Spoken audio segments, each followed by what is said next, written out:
Hi, my name is Anastasia. I'm a Vanderbilt trained health and wellness coach, and today's video is going to be on discipline and how discipline is the backbone of moving us forward in our goals and in our adventures. And we'll talk about the strategies for developing inner discipline. So I want to ask you this. If you guys noticed what area in your life you are really good at doing things continuously, you have this continuous routine, you're not breaking your habits, you're very diligent about doing this. And maybe there are some areas in your life where you find it very hard to establish a routine. You find ways to maybe procrastinate or some blocks, so like, oh, I'll do it another day. Let me tell you about me. I hate waking up early in the morning. What motivates me, all the amazing people who by 7 o'clock in the morning already ran 300 miles. Oh, I'm exaggerating a little bit. Maybe 3 or 5 miles they ran already, or maybe played their tennis. And then they already thinking of what the goal for the day would be. You can see the benefits of discipline. It helps you achieve your goal. But sometimes we can have the negatives of being extra disciplined. And I wonder if any of you would recognize yourself in something like where, you plan something for the day, maybe 20 tasks and having no strengths, but you are still continuing to do this. The very strict discipline, it's almost like talking to yourself in a very negative way and not acknowledging your feelings that I'm tired. I cannot do the 20th task for the day, and forcing yourself. How healthy is it?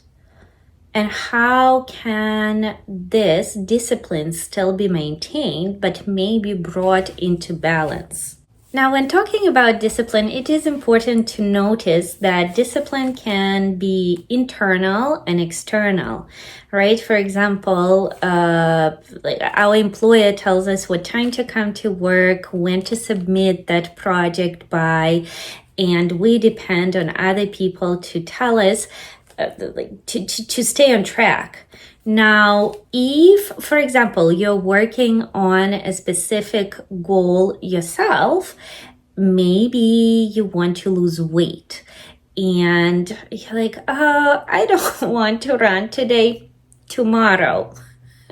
And then we're talking about internal discipline, because nobody is telling you, you have to go other than you. Now, how do you develop the strategy for building that internal discipline? Because, guys feel this, because if you're not building that internal discipline, essentially you are giving the power into the hands of other people. So who's in charge of your life? For example, wanting to find a job, and then we're like, well, LinkedIn didn't send me the jobs that I wanted to see. So you're giving that power to other people.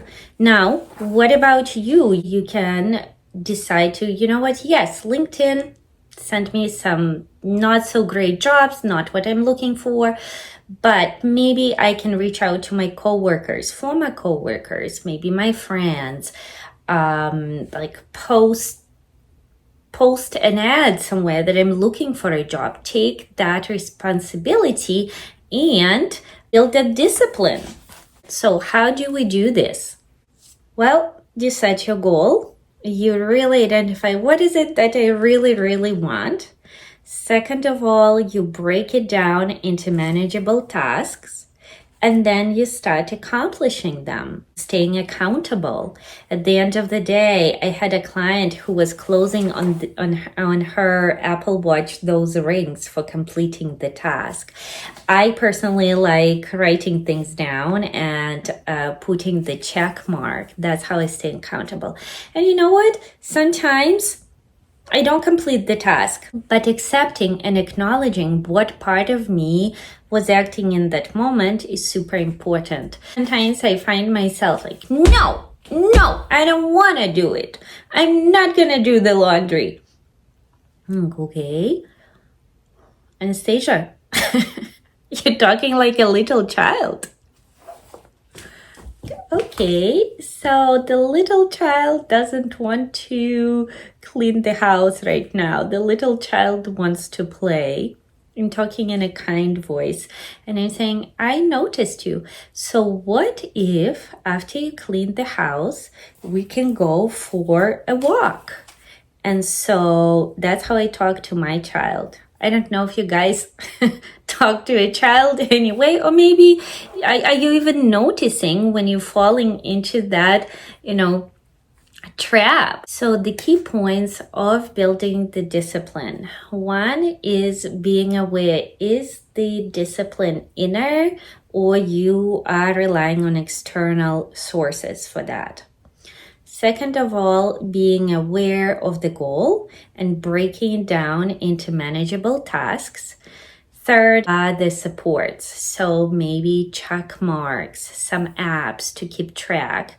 And lastly is acknowledging when you're not completing the task, what part of you is speaking. Is an adult part, or maybe it's that child that wants to do something else. And how are you talking to the child? Are you super strict and like, you have to do it? And then being aware that if you continue doing that, that can bring to burnout. Or if you're not able to notice it, maybe what's the resource do you need for support? Do you need to see a therapist? Do you need to see a coach? Because coaching helps you unblock the potential, your full potential. It helps you establish consistent habits to move towards your goal. And so this is everyday choice. And sometimes it could not be very easy, but as long as you're willing to explore this further, that's what matters. If you're having any trouble doing this on your own, I am excited to offer my services. You can visit my website and become my client. Also, guys, I do encourage you to rewatch the video because there was a lot of information. Just rewatch it to help you assimilate this information. And if you recognize yourself in any of the parts, please comment below. I'm excited to read your comments and I will see you next week.